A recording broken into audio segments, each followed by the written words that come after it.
सज गए विष्णु सज गए सवरी बारात। ब्रह्मा सज गए विष्णु सज गए सवरी बारात। त्रिपुरारी तो ऐसे सज गए जैसे शेरी भगवान लगोलाई। हरे हरे लगोलाई पर्वत पे बोले बाबा भूले न समाए लगोलाई। हरे हरे लगोलाई पर्वत पे बाबा भूले न समाए।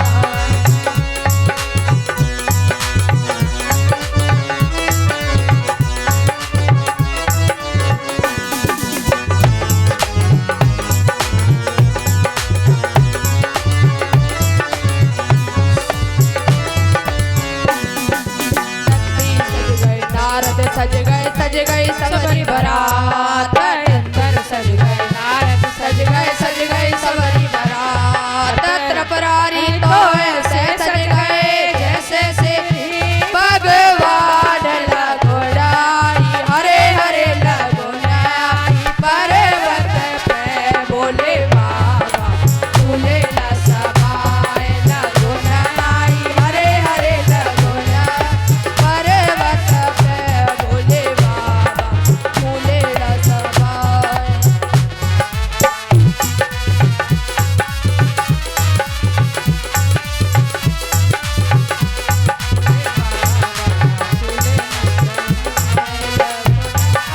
हरे हरे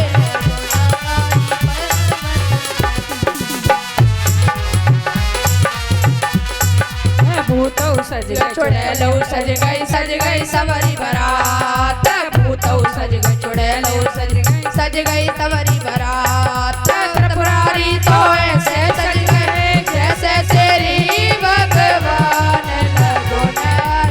हरे हरे लगोलाई पर्वत पे भोले बाबा भूले न समाए लगोलाई। हरे हरे लगोलाई पर्वत पे भोले बाबा भूले न समाए।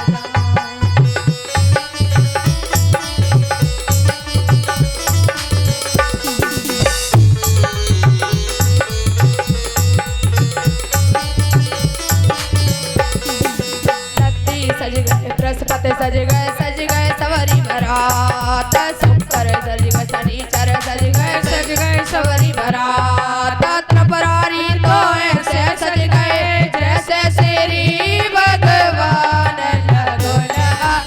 हरे हरे लगोलाई पर्वत पे भोले बाबा भूले न समाए लगोलाई। हरे हरे लगोलाई पर्वत पे भोले बाबा भूले न समाए।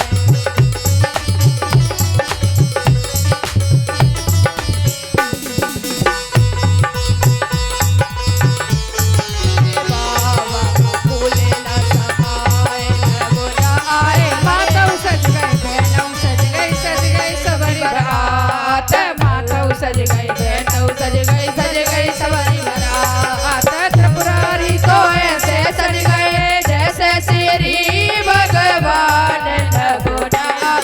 हरे हरे लगोलाई पर्वत पे भोले बाबा भूले न समाए लगोलाई। हरे हरे लगोलाई पर्वत पे भोले बाबा भूले न समाए लगोलाई। हरे हरे लगोलाई पर्वत पे भोले बाबा भूले न समाए। बोले कलाश्वती महादेव की जय। सगाई का काम पूर्ण हुआ और फिर जिस दिन बारात जानी थी भोले बाबा ने देवताओं से कहा कि तुम्हें पता है कि मैं तो अकेला रहने वाला हूँ, मेरे यहाँ कोई परिवार तो है नहीं, सारी व्यवस्था तुम्हें ही करनी है। और देवता सब कैलाश पर विराजमान हुए अपनी अपनी पत्नियों के साथ और भोले बाबा की बारात तैयार हुई और भोले बाबा का बहुत अद्भुत सुंदर श्रृंगार किया। बहुत सुंदर श्रृंगार करके और बारात दक्ष प्रजापति के यहाँ पहुंची।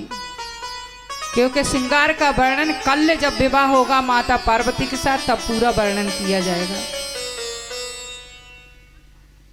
बारात दक्ष प्रजापति के यहाँ पहुंची, बड़े खुशी से विवाह संपन्न हुआ। माता सती का विवाह भोलेनाथ के साथ संपन्न हुआ। भोलेनाथ ने माता सती का पाणी ग्रहण किया। अच्छा, ये विवाह की देवताओं को क्यों जल्दी थी कि एक तारकासुर नाम का दैत्य जो था उसने ब्रह्मा जी से वरदान प्राप्त किया था कि मैं भगवान शंकर के औरस पुत्र के हाथों ही मारा जाऊंगा। उसने बहुत तपस्या की थी। और ये तारकासुर कौन था? कश्यप ऋषि की दिति और अदिति दो पत्नियां हैं। तो दिति के दैत्य थे तो और देवता अदिति के थे। तो दिति के दो पुत्र थे, हिरणाक्ष और हिरण्याकश्यप। भगवान नारायण ने एक को वराह रूप धर के मार दिया और एक को प्रहलाद के लिए नरसिंह रूप धारण करके हिरण्याकश्यप का वध कर दिया। दिति बहुत दुखी थी और उन्होंने कश्यप ऋषि की तपस्या की, अपने पति को प्रसन्न किया। जब उन्होंने वरदान मांगने को कहा तब उन्होंने कहा कि मुझे ऐसा पुत्र चाहिए जो देवताओं को हरा सके।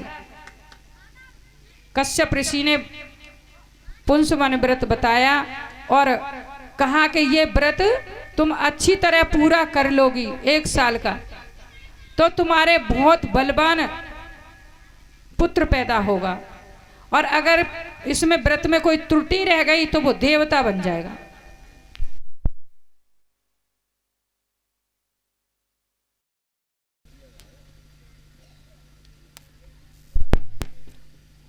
ये बात इंद्र को पता चल गई।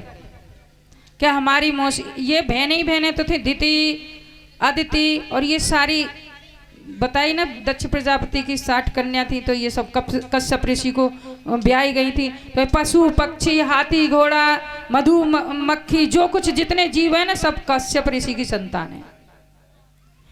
तो दिति के 2 पुत्र हुए थे, हिरणाक्ष और हिरण्याकश्यप। दोनों को भगवान नारायण ने मार दिया। एक को प्रहलाद के लिए मार दिया हिरण्याकश्यप को, और हिरणाक्ष को पृथ्वी लाने के लिए वराह रूप धारण करके मार दिया। दिति मैया बहुत दुखी हुई, उनने कश्यप ऋषि की तपस्या की। कश्यप ऋषि को प्रसन्न कर लिया कि मुझे ऐसा पुत्र चाहिए कि इन देवताओं को हरा सके। उन्होंने पुंसवन व्रत बताया कि इस व्रत में झूठे मुंह सोना नहीं, बाल खोल के सोना नहीं है, और किसी की निंदा चुगली नहीं करनी, बाहर जाना नहीं है। बहुत सारे उपाय बताए। इसका नियम अगर तुम अच्छी तरह निभा लोगी तो तुम्हारे बहुत बलवान दैत्यों को हराने वाला पुत्र पैदा होगा, और अगर इसमें कोई गलती रह गई तो वो देवता बन जाएगा। ये बात इंद्र को पता चल गई कि हमारी मौसी हमें हराने वाला पुत्र पैदा करने वाली है।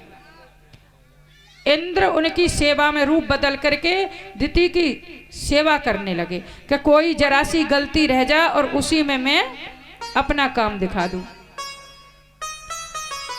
इंद्र पूरी सेवा करते थे दिति मैया की। जो कुछ चाहिए होता था पूजा पाठ के लिए, किसी चीज के लिए भी पहले से पहले लाके देते थे। एक दिन दिति बाल खोल करके झूठे मुंह सो गई दोपहर में। दोपहर में सोने का मना था इस व्रत में। 2-2 3-3 गलती हो गई। एक तो दोपहर का समय झूठा मुंह और बाल खोल के सो गई। इंद्र को मौका मिला और इंद्र छोटा रूप बना करके अपना वज्र हाथ में लेकर के दिति के गर्भ में प्रवेश कर गए,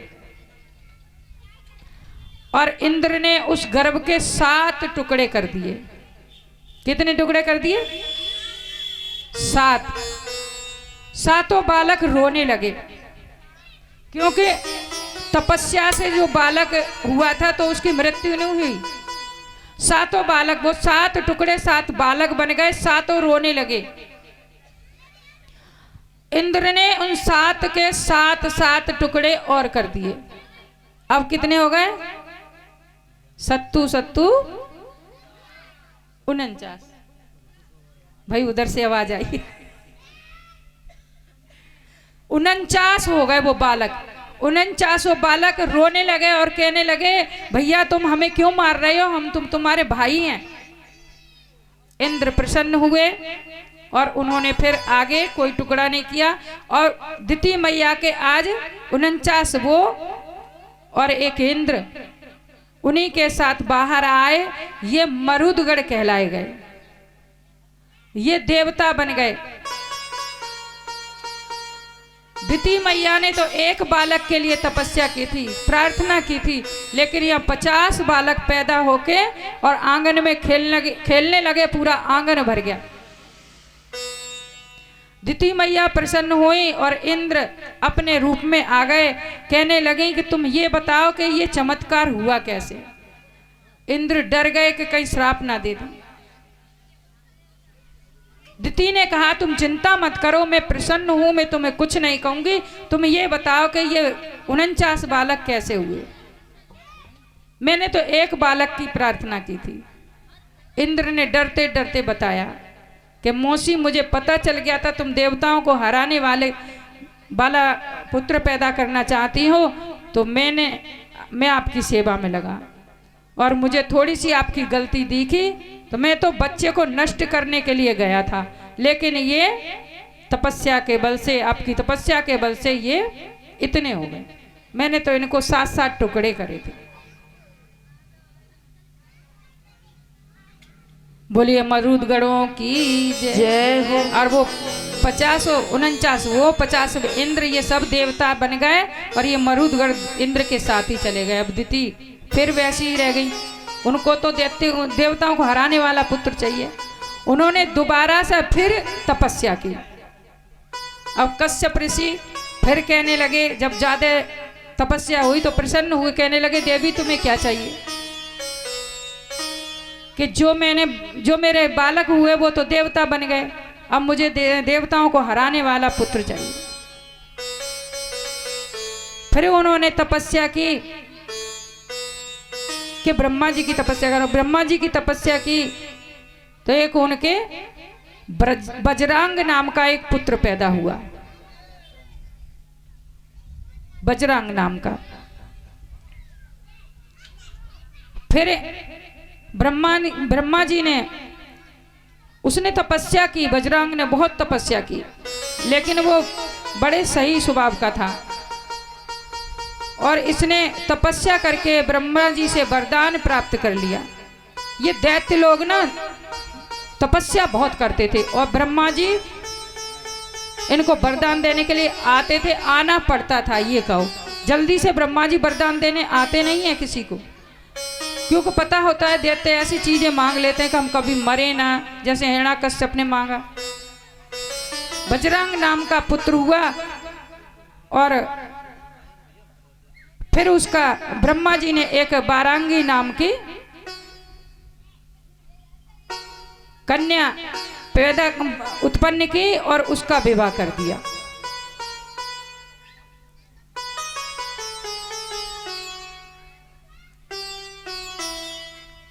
बारांगी नाम की कन्या से बजरंग का विवाह कर दिया। इस बजरंग ने देवताओं का सारा राजपाट तपस्या करके प्राप्त कर लिया। इंद्र को इंद्रासन से हटा करके स्वयं इंद्रासन पर बैठ गया। और जब देवताओं ने प्रार्थना की और ब्रह्मा जी ने कहा कि तुम अपने लोक में रहो, ये देवताओं का इंद्रलोक देवताओं का लोक है, इसको छोड़ दो, तब उसने देवताओं का राज्य उनको वापस कर दिया।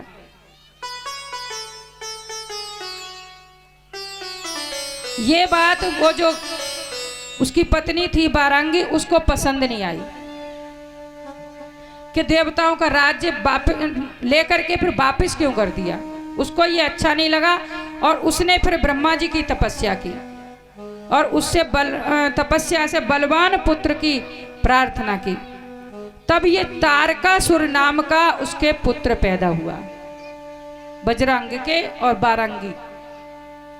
इनके तारकासुर नाम का जब पुत्र पैदा हुआ तो उसने कठोर तपस्या की और ब्रह्मा जी से वरदान मांगा कि मैं किसी के मारे ना मरूं, कोई मुझे हरा ना सके, किसी के आगे मैं हारू नहीं। देवता दैत्य मनुष्य पशु कोई भी मुझे न मार सके न हरा सके और मैं अजर अमर हो जाऊं।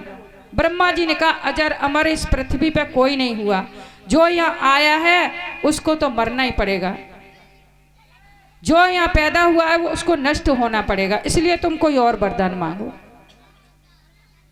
तब उसने वरदान मांगा कि मुझे भगवान शंकर का औरस पुत्र ही मार सकता है, जो भगवान शंकर के वीर्य से पुत्र पैदा होगा वो मुझे मारे। और भगवान शंकर तो समाधि में बैठ जाते हैं तो समाधि ही नहीं खुलती, इसलिए देवताओं ने प्रार्थना करके भगवान शंकर की शादी कराई। शादी संपन्न हुई, विदा होकर के सती मैया कैलाश पे आई। देवता अपने अपने घर चले गए, अपने अपने लोक को गए। ओम नमः शिवाय, हरि ओम नमः शिवाय, ओम नमः शिवाय, हरि ओम नमः शिवाय, ओम नमः शिवाय, हरि ओम नमः शिवाय, ओम नमः शिवाय, हरि ओम नमः शिवाय, ओम नमः शिवाय, हरि ओम नमः शिवाय, ओम नमः शिवाय, ओम नमः शिवाय, ओम नमः शिवाय, हरि ओम नमः शिवाय, ओम नमः शिवाय, हरि ओम नमः शिवाय, ओम नमः शिवाय, ओम नमः शिवाय, ओम नमः शिवाय, हरि ओम नमः शिवाय, ओम नमः शिवाय, हरि ओम नमः शिवाय, ओम नमः शिवाय, हरि ओम नमः शिवाय, ओम नमः शिवाय, हरि ओम नमः शिवाय, ओम नमः शिवाय, हरि ओम नमः शिवाय, ओम नमः शिवाय, हरि ओम नमः शिवाय, ओम नमः शिवाय, हरि ओम नमः शिवाय, ओम नमः शिवाय, हरि ओम नमः शिवाय, ओम नमः शिवाय, हरि ओम नमः शिवाय। बोलिए कैलाशपति महादेव की जय। भोले बाबा और माता सती अपने बिहार में लगे हुए हैं, आनंद विहार में अपने भ्रमण करते हैं। एक दिन सती मैया कहने लगी, बारिश ज्यादा हो रही थी, कभी इस पेड़ के नीचे, कभी उस पेड़ के नीचे, कभी पर्वत पे, कभी कैलाश पे, कभी कहीं कभी कहीं।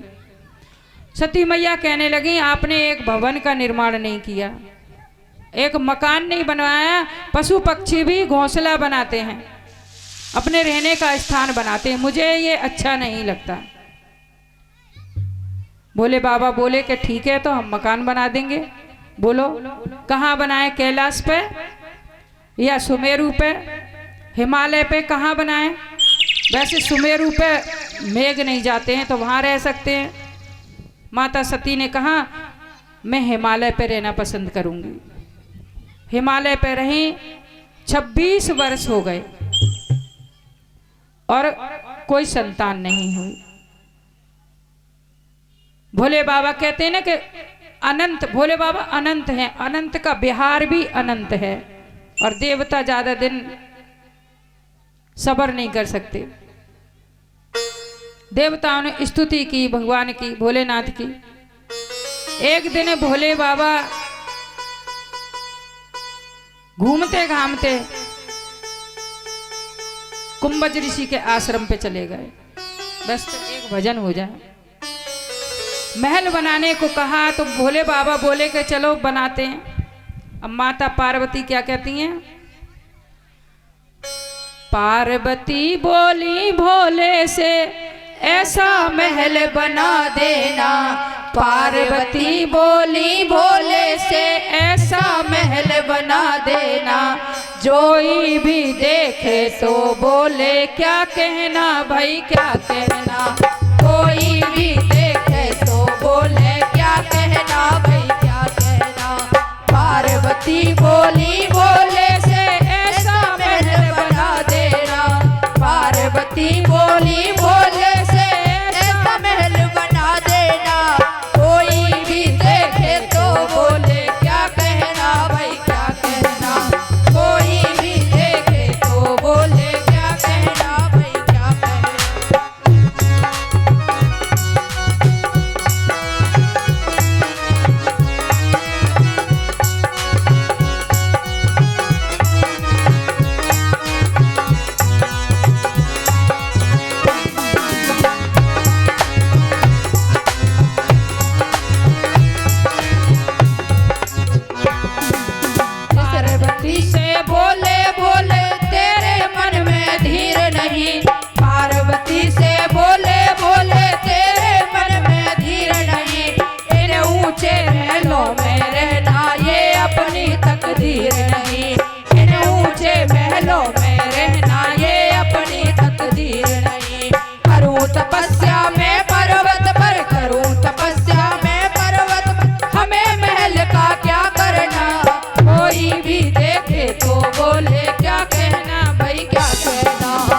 4 दिन से मैं ब्याह कर हाथ हमारे टूट गए, 4 दिन से मैं आगे आकर भाग्य हमारे रूठ गए, 4 दिन से मैं आई ब्याह कर भाग्य हमारे रूठ गए, 20% भंगिया तेरी हाथ हमारे टूट गए, 20% भंगिया तेरी हाथ हमारे टूट गए। कान खोल कर सुन लो भोले, कान खोल कर सुन लो बोले, अब पर्वत पर नहीं रहना, कान खोल कर सुन लो बोले, अब पर्वत पर नहीं रहना, कोई भी देखे तो बोले क्या कहना भाई क्या कहना, कोई भी देखे तो बोले क्या कहना भाई क्या कहना। पार्वती बोली बोले से ऐसा महल बना देना, पार्वती बोली बोले से ऐसा महल बना देना, कोई भी देखे तो बोले क्या कहना भाई क्या कहना।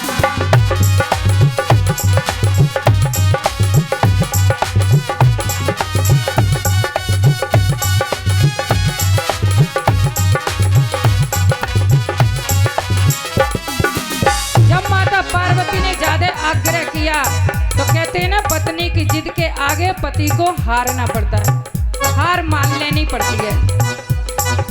पार्वती के जिद के आगे भोले बाबा हार गए, पार्वती की जिद के आगे भोले बाबा हार गए, सुंदर महल बनाने खातिर विश्वकर्मा तैयार हुए, सुंदर महल बनाने खातिर विश्वकर्मा तैयार हुए। जब विश्वकर्मा जी को बुलाया गया और नाप तोल हुई कि यहाँ महल बनेगा, ये त्रिकूट पर्वत के पास भोले बाबा ने महल बनाया, जहाँ वो लंका। महल का निर्माण होने के लिए नाप तोल शुरू हो गई तो माता पार्वती बड़ी प्रसन्न हुई और वो देवलोक में चली गई, वैकुंठ लोक में चली गई और माता लक्ष्मी से बोली, तुम्हें पता है मेरे लिए भोलेनाथ, मेरे प्राणपति मेरे भोलेनाथ मेरे लिए बहुत सुंदर भवन की निर्माण करने वाले हैं और तुम गृह प्रवेश में जरूर आ जाना।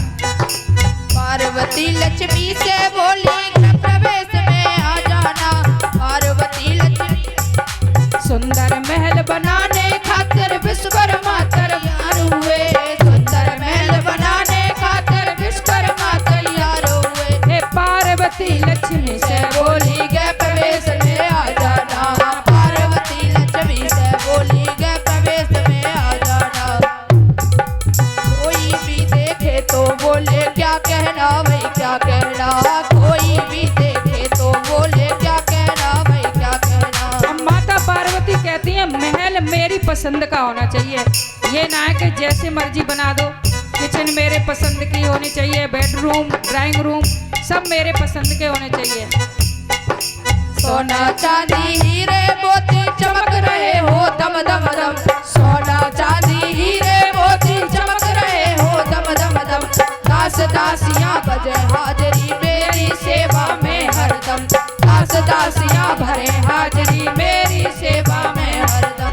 बिना इजाजत कोई ना आवे, बिना इजाजत कोई ना आवे, पहरेदार लगा देना, बिना इजाजत कोई ना आवे, पहरेदार लगा देना, कोई भी देखे तो बोले क्या कहना भाई क्या कहना, कोई भी देखे तो बोले क्या कहना भाई क्या कहना, कोई भी देखे तो बोले क्या कहना भाई क्या कहना। पार्वती बोली बोले से ऐसा महल बना देना, पार्वती बोली बोले से ऐसा महल बना देना, कोई भी देखे तो बोले क्या कहना भाई क्या कहना, कोई भी देखे तो बोले क्या कहना भाई क्या कहना। अब महल बन करके तैयार हो गया, महल बन जाता है तो अब क्या करना पड़ता है, गृह प्रवेश के लिए फिर पंडित जी को बुलाना पड़ता है। अब करके ही तो महल में जाते हैं, अब बिना गृह प्रवेश के तो जाएंगे नहीं, गृह प्रवेश के लिए भाई पंडित जी को बुलाना है। पंडित जी कौन आवे, गृह प्रवेश बनवाने खातिर पंडित जी बुला, कोई भी देखे तो बोले क्या कहना भाई क्या कहना, कोई भी देखे तो बोले क्या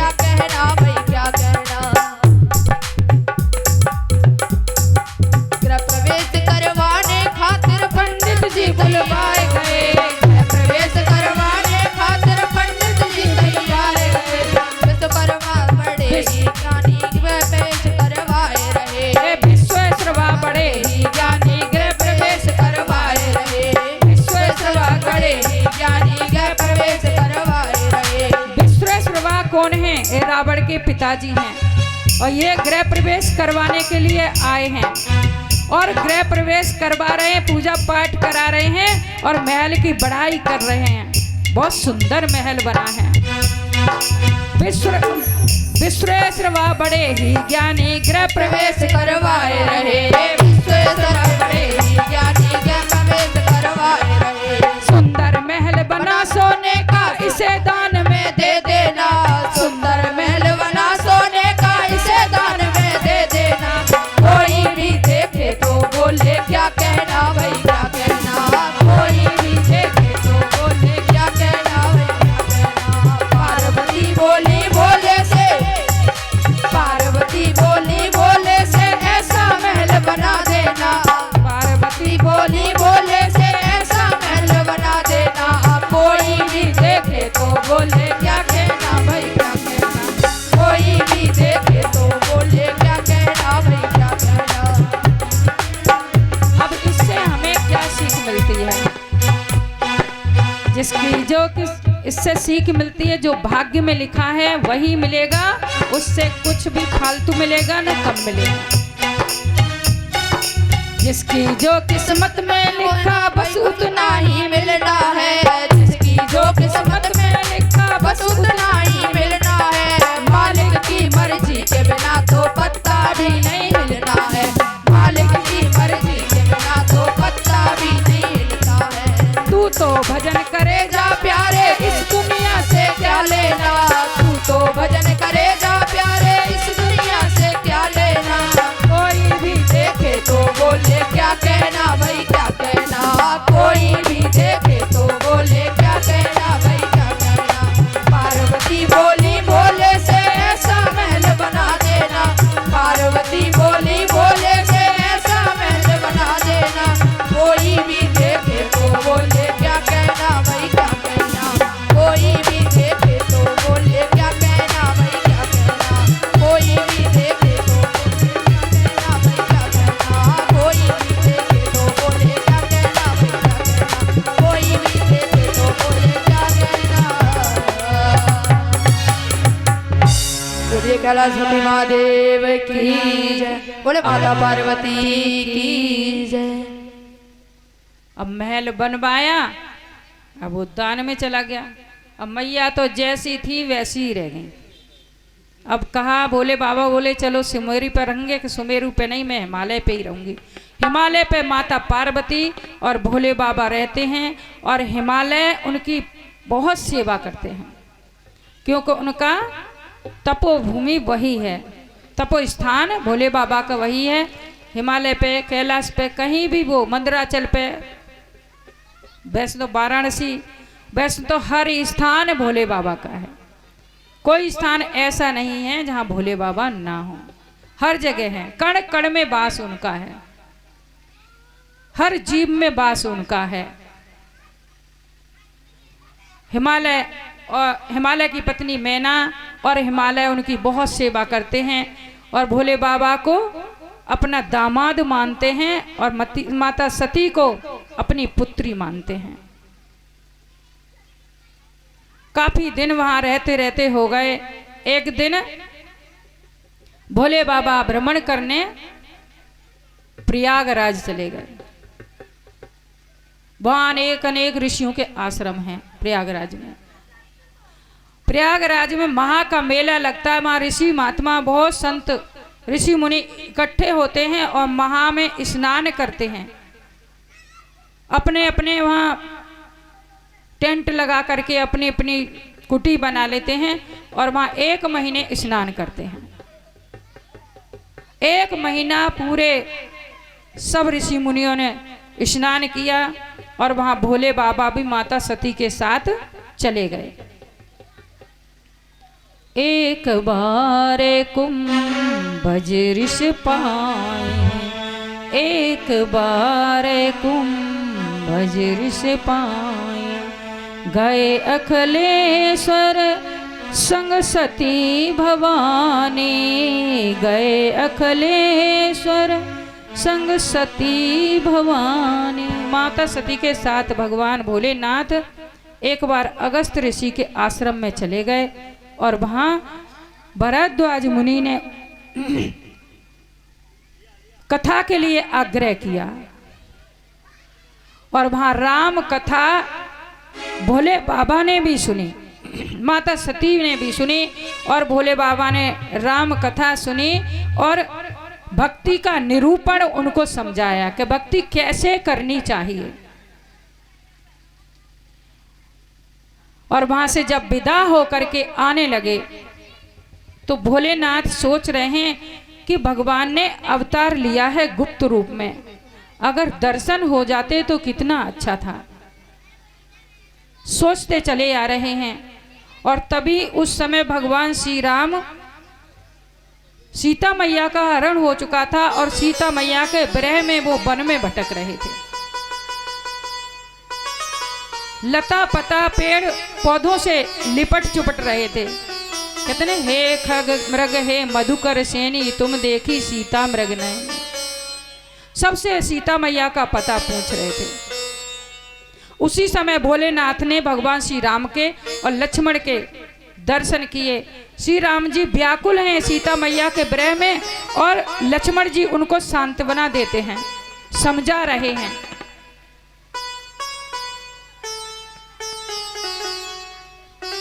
भोले बाबा ने सच्चिदानंद कह करके प्रणाम किया, दोनों हाथ जोड़ करके। भेद नहीं खोला कि भेद खुल जाएगा तो गड़बड़ हो जाएगी, क्योंकि भगवान अभी गुप्त रूप में यहाँ वन में भ्रमण कर रहे हैं और भेद खुल जाएगा कि ये सच्चिदानंद हैं, साक्षात ब्रह्म हैं, तो भेद नहीं खोलना चाहिए। तो भोले बाबा ने यही सोचा और दूर से प्रणाम कर लिया और आने लगे। सती मैया के मन में मंथन चलने लगा कि मेरे स्वामी त्रिलोकीनाथ हैं, तीनों लोक इनकी वंदना करते हैं, पूजा करते हैं, और ये एक साधारण बालकों को, राजकुमारों को सच्चिदानंद कहकर के प्रणाम कर रहे हैं। और मेरे पति किसी का अहित चाहें ये कभी हो नहीं सकता। मेरे स्वामी कभी किसी का अहित चाहेंगे नहीं, क्योंकि अपने से छोटों को अगर नमस्कार करते हैं तो उनकी तीन चीजों का नाश हो जाता है, आयु, श्री, यश, ये तीनों चीजों का नाश हो जाता है। इसलिए अपने से छोटों को कभी प्रणाम नहीं करना चाहिए। तो माता सती मंथन कर रही है, मेरे स्वामी किसी का अहित चाह नहीं सकते और ये राजकुमारों को प्रणाम कर रहे हैं, क्या कारण है? अगर राम अवतार हुआ है तो वो भी विष्णु का होना चाहिए और विष्णु मेरे स्वामी के ही समान हैं, तो ये ऐसे व्याकुल क्यों हैं? उनको तो पता होना चाहिए कि सीता कहाँ है, वो ऐसे ढूंढेंगे क्यों? वो तो देख लेंगे, अंतरात्मा से पता कर लेंगे, फिर ऐसे व्याकुल क्यों होंगे? उनके मन में ऐसा मंथन चल रहा है। और भोले बाबा उनको प्रणाम करके दर्शन करके आगे बढ़ रहे हैं। इतना प्रेम अंदर उमड़ रहा है उनके हृदय में, इतना प्रेम है, इतना प्रेम है, शरीर पुलकित है, प्रेम अंदर समा नहीं रहा है। बार बार शरीर पुलकित होता है, रोमांच होता है, रोंगटे खड़े हो जाते हैं, आंखों से अश्रु धारा बह रही है प्रेम के कारण। सती मैया समझ नहीं पा रही है कि है क्या। भोलेनाथ ने उनकी तरफ देखा और समझ गए कि इनके मन में मंथन चल रहा है। भोले बाबा ने कहा कि देवी तुम समझ नहीं पा रही हो, ये वो ही श्री राम हैं जिनकी कथा में अभी अगस्त ऋषि के आश्रम में तुम्हें सुनवा करके ला रहा हूं और भक्ति का निरूपण मैंने वहां पे बैठ करके किया था, वही श्री राम हैं ये। सती मैया समझ नहीं पा रही हैं। भोले बाबा ने कहा कि नहीं समझ में आ रहा है तो परीक्षा ले लो। सती मैया परीक्षा लेने के लिए तैयार हो गई। भगवान श्री राम वन में भटक रहे हैं, पशु पक्षियों से सीता मैया का पता पूछ रहे हैं। एक भजन। बन बन में राम भटकते हैं, मेरी सिया गई तो कहाँ गई। बन बन में राम भटकते हैं, मेरी सिया गई तो कहाँ गई।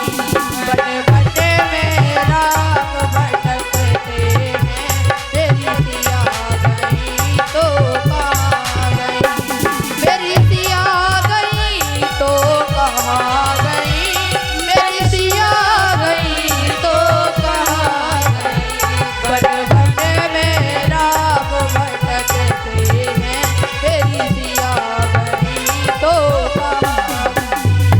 बन बन में राम भटकते हैं, मेरी सिया गई तो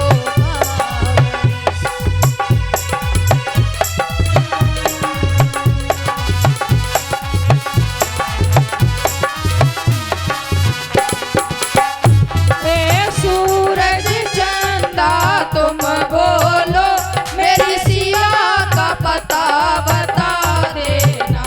हे सूरज चंदा तुम बोलो मेरी सिया का पता बता देना। मेरी सिया बन कर चमक रही मेरी सिया गई तो कहाँ गई। क्या तारा बन के चमक रही मेरी सिया गई तो कहाँ गई। बन बन में राम भटकते हैं, मेरी सिया गई तो कहाँ गई। मेरी सिया गई तो कहाँ गई। मेरी सिया गई तो कहाँ गई। बन बन में राम भटकते हैं, मेरी सिया गई तो कहाँ गई।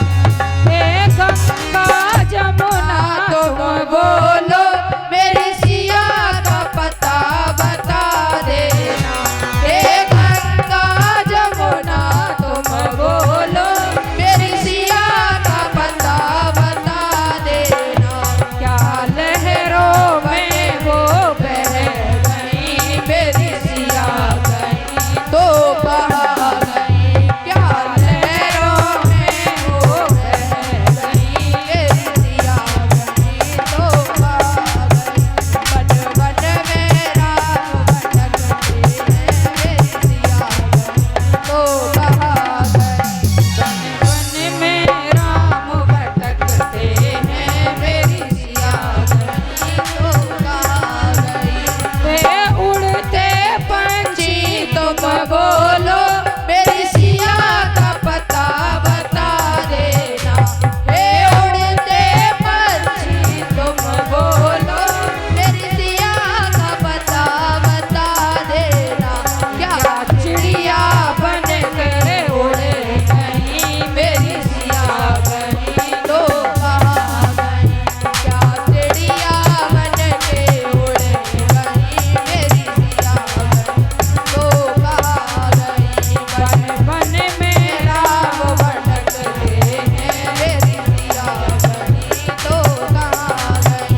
मेरी सिया गई तो कहाँ गई। मेरी सिया गई तो कहाँ गई। बन बन में राम भटकते हैं, मेरी सिया गई तो कहाँ गई। हे साधु संतो तो तुम बोलो मेरी सिया का पता बता देना। हे साधु संतो तुम बोलो मेरी सिया का पता बता देना। क्या जोगन बन कर रम गई मेरी सिया गई तो कहाँ गई। क्या जोगन बन के रम गई मेरी सिया गई तो कहाँ गई। बन बन में राम भटकते हैं, मेरी सिया गई तो कहाँ गई। बन बन में राम भटकते हैं, मेरी सिया गई तो कहाँ गई। ये धरती माता तुम बोलो मेरी सिया का पता बता देना। हे धरती माता तुम बोलो मेरी सिया का पता बता देना। मेरी सिया का पता बता देना। क्या धरती में वो समा गई मेरी सिया गई तो कहाँ गई। क्या धरती में वो समा गई मेरी सिया गई तो कहाँ गई। बन बन में राम भटकते हैं, मेरी सिया गई तो कहाँ गई।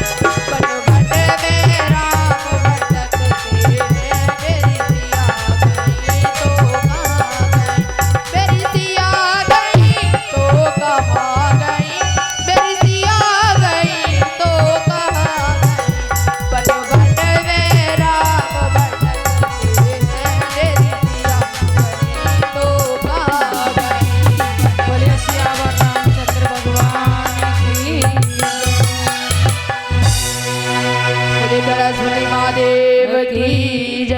वन में राम भटक रहे हैं, माता सीता का पता पूछते फिर रहे हैं। इधर भोलेनाथ ने कह दिया जाकर के परीक्षा ले लो, और यहीं पर भूल हो गई, सती मैया परीक्षा लेने के लिए तैयार हो गई। यह भी नहीं सोचा कि परीक्षा किस तरह लेनी चाहिए, परीक्षा लेने के लिए चल पड़ी। उन्होंने राम लक्ष्मण को विरह में व्याकुल देखा और दूर से ही सीता मैया का रूप बना लिया।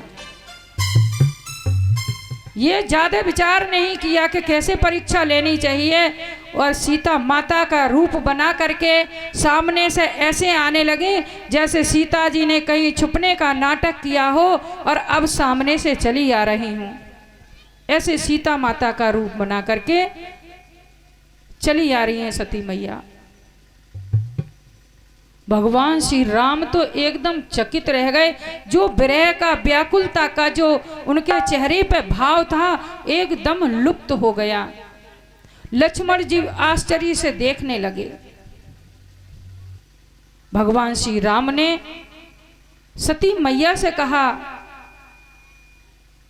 हे दक्ष पुत्री, हे गिरिराज नंदिनी, तुम अकेली यहां वन में कैसे? भगवान महेश्वर ने तुम्हें छोड़ कैसे दिया? पहले अपना परिचय दिया, मैं दशरथ नंदन श्री राम हूं।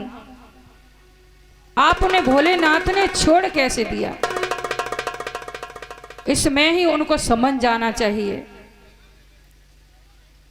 वो सब जान गए भगवान श्री राम।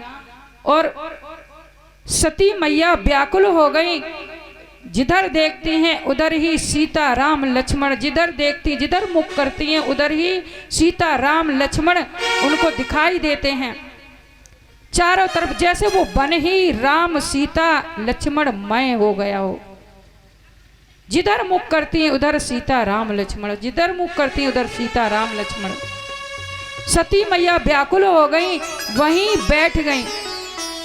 ये भी नहीं देखा, स्थान नहीं देखा, ना कोई आसन, ना कोई जगह देखी, कैसी जगह है, कहाँ बैठ रही हूँ। आंखें बंद करके वो वहीं बैठ गई। कब तक बैठी रही ये वो खुद नहीं जानती। जब उन्होंने अपने नेत्र खोले तो वह न राम थे, न लक्ष्मण थे, न सीता, कोई भी नहीं था। राम ने अपनी महिमा दिखाई। उनका भ्रम दूर करने के लिए उन्होंने अपनी थोड़ी सी महिमा सती मैया को दिखाई, क्योंकि वो उनको ब्रह्म सच्चिदानंद नहीं मान रही थी, राजकुमार मान रही थी साधारण। उन्होंने अपनी पूरी महिमा दिखाई।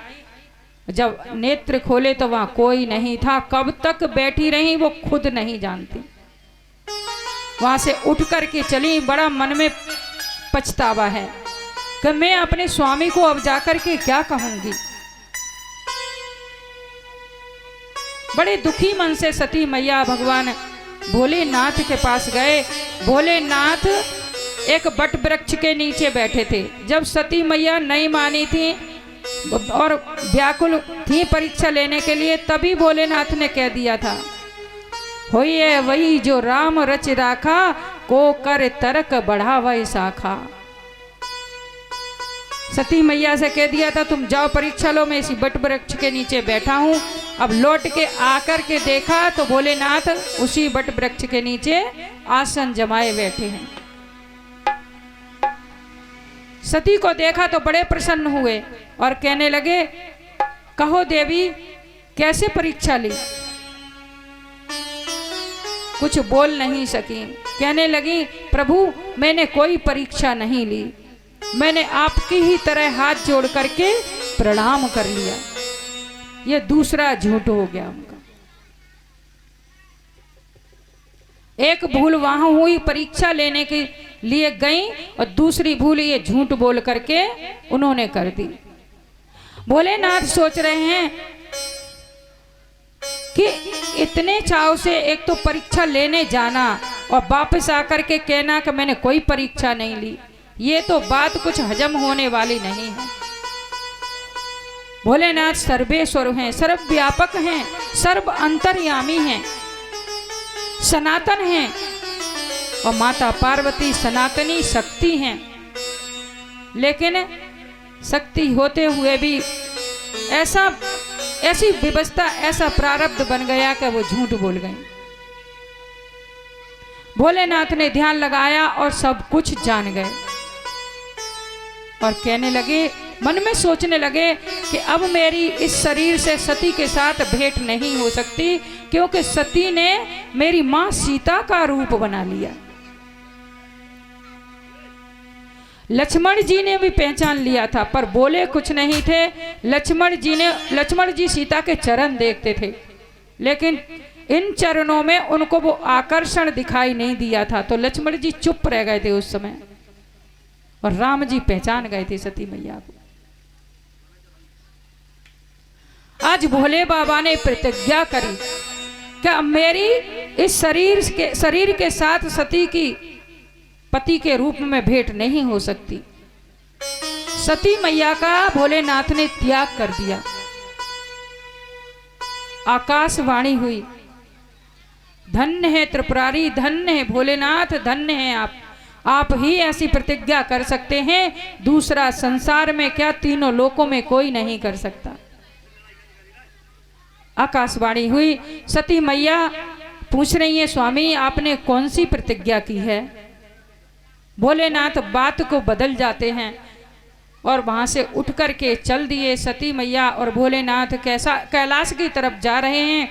सती मैया समझ गई कि मेरे पति ने मेरा त्याग कर दिया।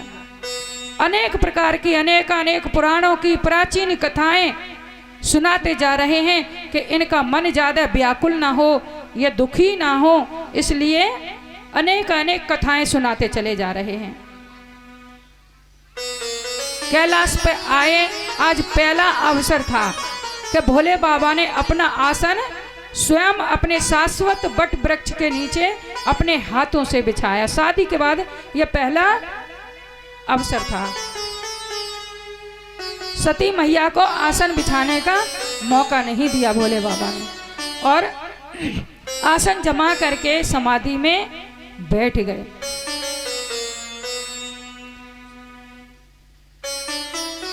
87,000 वर्ष तक भोले बाबा समाधि में बैठे रहे, समाधि नहीं खुली। 87,000 वर्ष। और मां सती, भोले बाबा ने गणों को इशारा कर दिया उंगली से कि सब शांत रहना, अपनी मां की सेवा करना।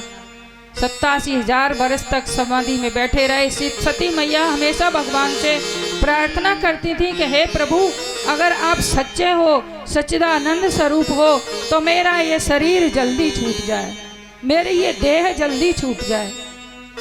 आप सत्य के हो तो हे प्रभु, मेरी विनती, मेरी प्रार्थना स्वीकार करो, मेरा ये शरीर छूट जाए।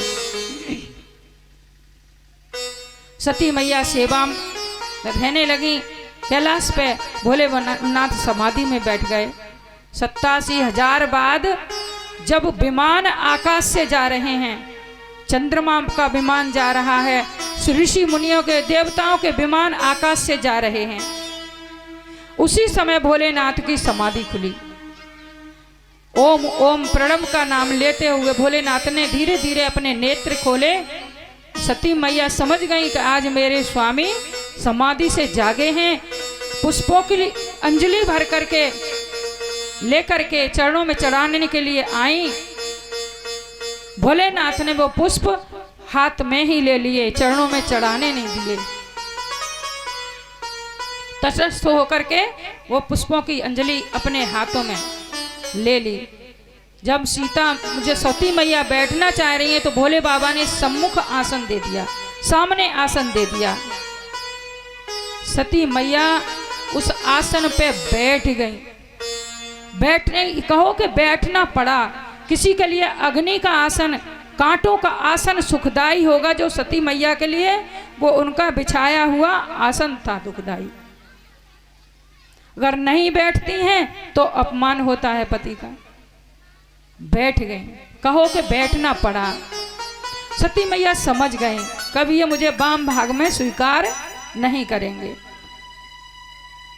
तभी वहां से चंद्रमा का विमान निकला और सती मैया ने अपनी सखी विजया से कहा कि विजया पूछ तो सही चंद्रमा कहाँ जा रहा है। विजया ने जाकर के पूछा रोहिणी से कि तुम लोग कहाँ जा रहे हो। चंद्रमा ने पूरा वर्णन कर दिया कि पिताजी के यहाँ यज्ञ है और हम सबको बुलाया है, हम यज्ञ में जा रहे हैं। सती मैया व्याकुल हो गई, अपनी सखियों को वहीं छोड़ा और भोलेनाथ के पास आकर के कहने लगी प्रभु मेरे पिता के यहाँ यज्ञ है और हमें भी चलना चाहिए। भोलेनाथ ने कहा कि हमें बुलाया नहीं है और बिना बुलाए किसी के यहाँ जाना नहीं चाहिए। सती मैया ने कहा गुरु के यहाँ, भाई के यहाँ, मित्र के यहाँ जा सकते हैं बिना बुलाए। भगवान शंकर ने कहा कि जा सकते हैं देवी, अगर कोई विरोध मानता हो तब नहीं जाना चाहिए। वैसे जा सकते हैं बिना बुलाए मिलने के लिए, लेकिन जब कोई विरोध मानता हो तब नहीं जाना चाहिए।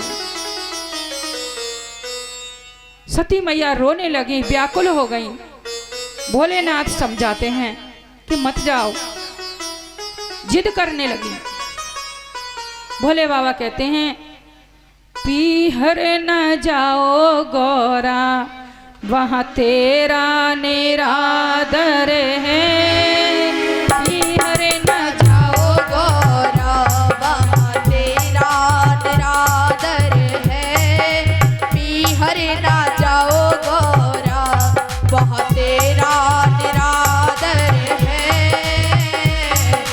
पीहर न जाओ गौरा वहाँ तेरा निरादर है।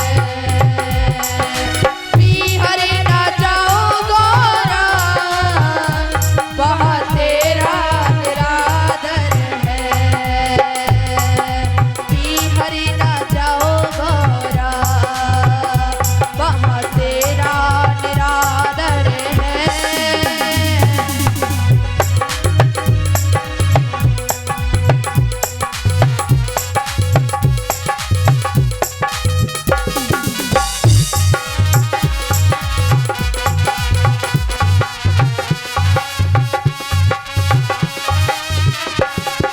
बाबुल ने यज्ञ किया पर हमें न बुलाया है। बाबुल ने यज्ञ किया पर हमें न बुलाया है। वहाँ सबको बुलाया है, वहाँ सबको बुलाया है, पर हमें न बुलाया है। वहाँ सबको बुलाया है, पर हमें न बुलाया है। पीहर न जाओ गौरा वहाँ तेरा निरादर है।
भोले का आसर नहीं, भोले का आसर नहीं, गौरा अग्नि में समाई है, भोले का आसर नहीं, गौरा अग्नि में समाई है। पीहर ना जाओ गौरा, वहाँ तेरा निरादर है। पीहर ना जाओ गौरा, वहाँ तेरा निरादर है। पीहर ना जाओ गौरा, वहाँ तेरा निरादर है। पीहर ना जाओ गौरा, वहाँ तेरा निरादर है। पीहर ना जाओ गौरा,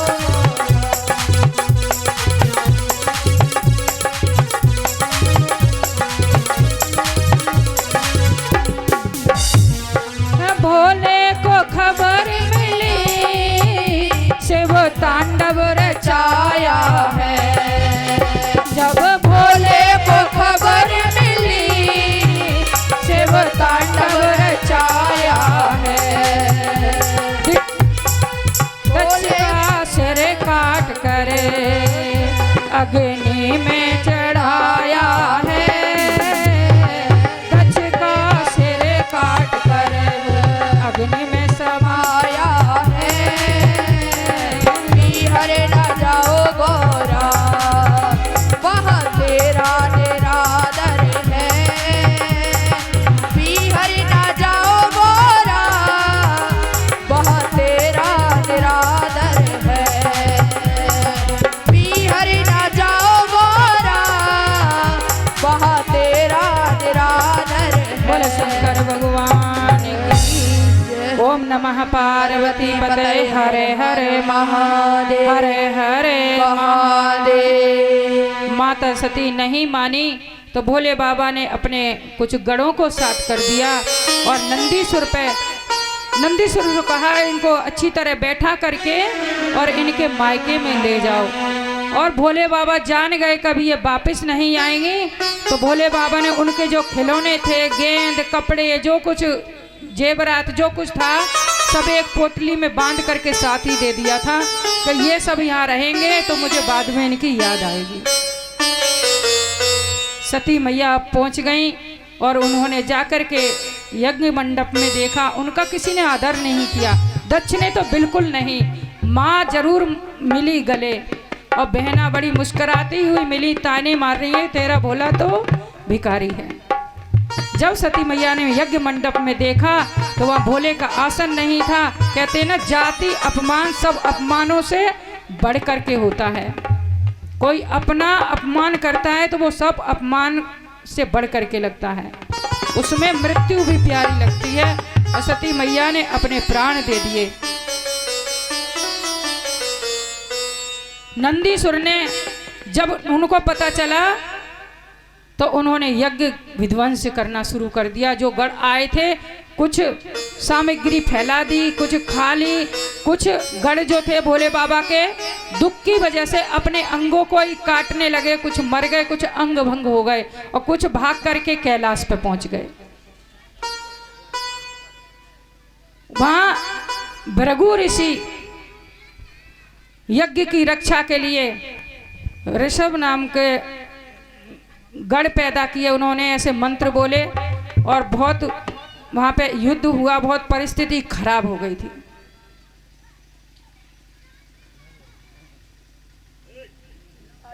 वीरभद्र सब देवता, विष्णु भगवान भी वहां थे, वो भी अंतर ध्यान हो गए। ब्रह्मा जी भी चले गए थे। जब ये यज्ञ हो रहा था तो दधीची ऋषि भी आए थे और उन्होंने कहा शिव को क्यों नहीं बुलाया, मेरे आराध्य शिव कहाँ हैं, मेरे आराध्य कहाँ हैं।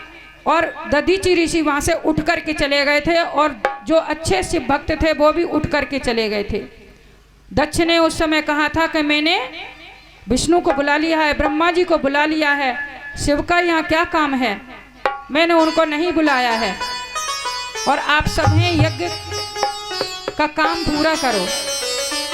जब यज्ञ विध्वंस हुआ तो सब छोड़ के भाग गए और यज्ञ देवता हिरण का रूप धर के पलायन करने लगे। वीरभद्र वो भी पकड़ लिए, क्योंकि शिव जी को पता चला कुछ गढ़ जो कैलाश पे भागे, तो शिव जी ने कहा कि क्या हुआ, कैसे आए हो?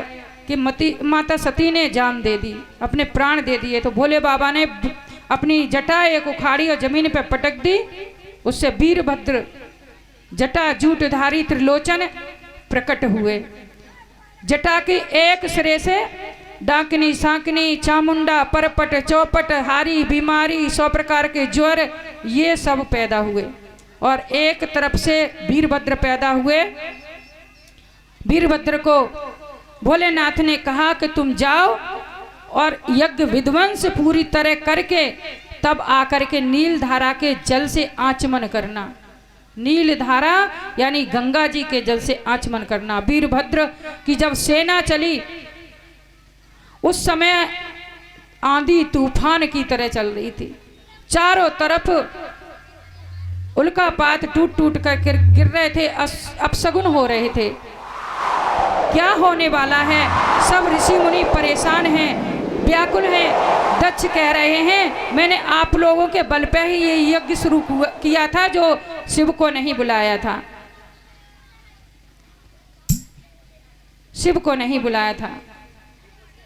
ये दक्ष प्रजापति विरोध कब से मानते थे कि एक बार प्रयागराज में ऐसे यज्ञ हो रहा था। दक्ष प्रजापति जब प्रधानता उनको मिल गई थी तो उन्होंने यज्ञ करने की सोची। उस समय सब ऋषि मुनि देवता भोलेनाथ आए हुए विराजमान थे और ये दक्ष प्रजापति जब सभा मंडप में प्रवेश करने लगे तो सबने इनको प्रणाम किया। भोलेनाथ तो अपने ध्यान में मगन रहते हैं, वो उन्होंने कैसे भी संकेत से भी प्रणाम नहीं किया और उठ करके भी नहीं किया। ये बात उनको बुरी लग गई थी। दक्ष प्रजापति ने बहुत भोलेनाथ को बुरा भला कहा, शिव की निंदा की और कहा कि मैंने अपनी पुत्री का विवाह, वैसे तो ये पुत्र के समान है मेरे, अपनी पुत्री का विवाह इन ब्रह्मा जी के कहने से कर दिया था। ये अकुलीन है, इनका कोई कुल नहीं है, शमशान में रहते हैं, भूत प्रेतों के साथ रहते हैं, बालकों की तरह खेलते हैं। इस तरह अपमान किया। अब इनको कोई यज्ञ में भाग नहीं देगा। इसलिए किसी ने जब से कोई यज्ञ किया ही नहीं था और ये दक्ष प्रजापति ने खुद ही यज्ञ किया था और इस यज्ञ में सती मैया ने अपनी जान दे दी। यज्ञ विध्वंस हुआ और वीरभद्र ने दक्ष प्रजापति का सिर काट करके, सिर कटा नहीं तो मरोड़ करके, क्या यज्ञ पशु का जैसे सिर डालते हैं हवन में, ऐसे दक्ष का सिर मरोड़ करके यज्ञ में हवन कर दिया। वीरभद्र ने भृगु की दाढ़ी उखाड़ ली, चंड ने पूषा के दांत तोड़ दिए, नंदीसुर ने भग देवता के नेत्र निकाल लिए, क्योंकि इन्होंने जब वो दक्ष प्रजापति भोलेनाथ का अपमान कर रहे थे तो भृगु ऋषि दाढ़ी पे हाथ घुमा घुमा के प्रसन्न हो रहे थे। पूषा ने कुटिल संकेत किए थे और पूषा ने दांत खिलखिला करके हंसा था और भग देवता ने कुटिल संकेत किए थे आंखों से, इसलिए इन तीनों का कल्याण कर दिया। पूषा के दांत तोड़ दिए, भग देवता के नेत्र निकाल लिए, दक्ष प्रजापति का सिर हवन कर दिया और भृगु की दाढ़ी उखाड़ ली। यज्ञ विध्वंस करके जब कैलाश पर पहुंचे, अब वहां दक्ष प्रजापति का धड़ पड़ा है, सिर हवन हो गया। नेक देर बैठ जाओ, बस सब समाप्ति करते हैं। हाँ, आरती करते हैं। मैं बहुत जल्दी खींच रही हूँ।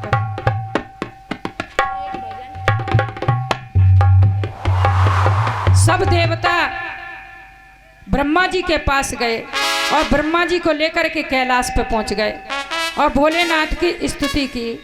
कर्पूर गौरम करुणावतारम संसार सारम भुजगेंद्र हारम सदा वसंतम हृदयारविंदे भवम भवानी सहितम नमः। भोलेनाथ थोड़ी सी स्तुति से ही प्रसन्न हो जाते हैं। प्रसन्न हुए और कहने लगे, बोलो क्या चाहिए, वरदान मांगो। देवताओं ने कहा, प्रभु आप अंतर्यामी हैं, सर्वव्यापक हैं, आप बड़े करुणा वरुणालय हैं, अकारण ही करुणा करने वाले हैं। दक्ष का यज्ञ सफल हो जाए। भोलेनाथ प्रसन्न हुए और यज्ञ मंडप में पहुंचे। क्या करें, दक्ष प्रजापति जीवित हो जाए तो इनका सिर लेकर के आओ। वीरभद्र बोले, प्रभु सिर तो हमने अग्नि में हवन कर दिया, तो बकरे का सिर ले आओ। यज्ञ पशु का सिर लाया गया और दक्ष प्रजापति के धड़ पे रखा और भोलेनाथ की कृपा से दक्ष प्रजापति जीवित हो गए और बम बम बोलने लगे। क्या बोलने लगे? बम बम। बम बम शब्द भोले बाबा को बहुत प्रिय है। और स्तुति की दक्ष प्रजापति ने। अब प्रभु भृगु ऋषि की दाढ़ी ठीक हो जाए, बकरे की दाढ़ी लगा दो इनको। उनके बकरे की दाढ़ी लगा दी। भग देवता के नेत्र ठीक हो जाएं। उन्होंने कहा कि ये मित्र देवता के उससे देखेंगे अपना भाग। और पूषा के दांत ठीक हो जाएं कि ये पिसा हुआ अन्न खाएंगे, पिष्ट भोजी हो जाएं। इस तरह सबका कल्याण किया और फिर यज्ञ सफल हुआ। आरती हुई, तो यहाँ भी आरती कर लेते हैं, फिर कल कथा आगे बढ़ाएंगे। बोले शंकर भगवान की। एक नाच का भजन गाए। महादेव की दर पे सर झुकाड़ा, बुजरा से आ गया है। तेरे दर पे सर झुकाड़ा, बुजरा से आ गया है।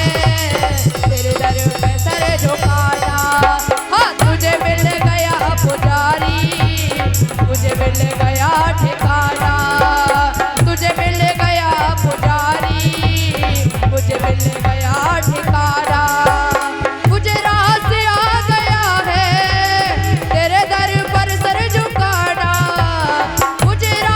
आ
शिव शंकर से तेरी सांवरी सी सूरत मेरे मन में बस गई है, तेरी सांवरी सी सूरत मेरे मन में बस गई है, तेरी सांवरी सी सूरत मेरे मन में बस गई है। मेरे डबरू वाले बाबा अब और ना सताना, ओ मेरे डबरू वाले बाबा अब और ना सताना। मुझे रास आ गया है, ओह मुझे रास आ गया है, तेरे दर पे सर झुकाना। मुझे मिल गया पुजारी, गया ठिकाना, ओ तुझे मिल गया पुजारी, मुझे मिल गया ठिकाना। जय हो।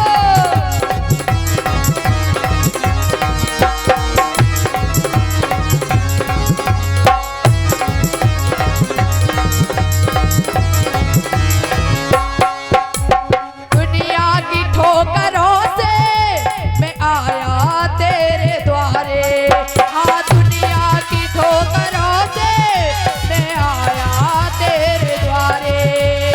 ओ मुरली वाले मोहने जरा तू तो हाथ फिरा दे, हाँ ओ मुरली वाले मोहने जरा तू तो हाथ फिरा दे। ओ डमरू वाले बाबा जरा तू उपकार दिखा दे। मुझे रास आ गया है, हाँ मुझे रास आ गया है, तेरे दर पे सर झुकाना। मुझे मिल गया पुजारी,